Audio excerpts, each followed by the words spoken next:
Hands down, one of the hardest things about being with a dismissive avoidant and being left by one or having to leave one, in my opinion, is that nobody around you really gets it. And the process of having to explain it to people is fucking exhausting. And even when you try to explain it, they don't really understand the complexity of it. Like, what I found right after my breakup was that, like, people want to understand, they have empathy for your situation, but if they've never been with an avoidant, they don't really understand why it's happening. And so they'll kind of generalize it as like, oh, he's such an asshole. Oh, she's such a bitch. How could they do that to you? You don't deserve that, blah, blah, blah, which is great and everything. But the way that you are feeling after the breakup oftentimes is really conflicted and really confused because yes, you're very hurt and you feel like they're an asshole, but you also still love them. And you almost feel like you still have this loyalty to them and that you don't want to talk bad about them. And you just want to understand what happened.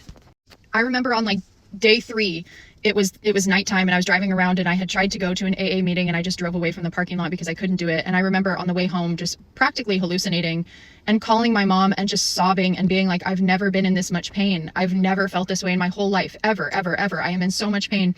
And, she was empathizing and I could tell she was trying to do her best, but like, she just didn't understand avoidance, so like, there's nothing that someone can really say to help in those moments because they just don't really get it, Or like I remember talking to a guy friend and he's like, well, he just sounds like an asshole. It just sounds like he lost interest.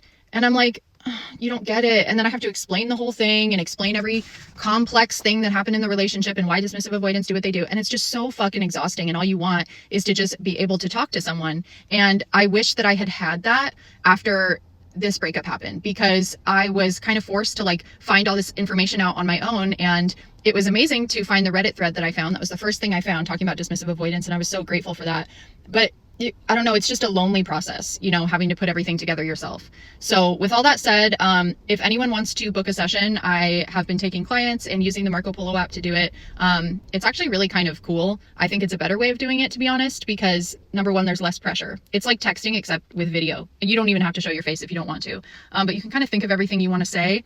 And if you forget things, you can just make another video, The other good thing about it is that for $100, you get an hour or 2 of my time, but those videos are going to be permanent. They don't go away like on Snapchat. So one of the things I always found to be the hardest with therapy and like coaching and stuff was I would get all these like nuggets of wisdom from my therapist and I would immediately forget what they were after the sessions. And having those videos permanently on your phone where you can, in vulnerable moments, you can go back and listen and remind yourself of why you're staying strong. Like, oh, that would have been so valuable to me because there were so many times where I broke no contact and felt so weak. And if I had had someone that I trusted, that I was talking to, that was accessible, that wasn't too expensive, it would have been so helpful for me. So if anyone is looking for something like that, let me know. Just message me. It's super easy. The app is free. It's only $100 to work with me.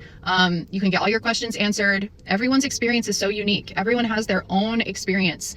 And even though this person might be avoidant, everybody's different, and everybody's going to have a completely different experience. And sometimes you just need your specific experience heard and listened to and your specific questions answered. So yeah.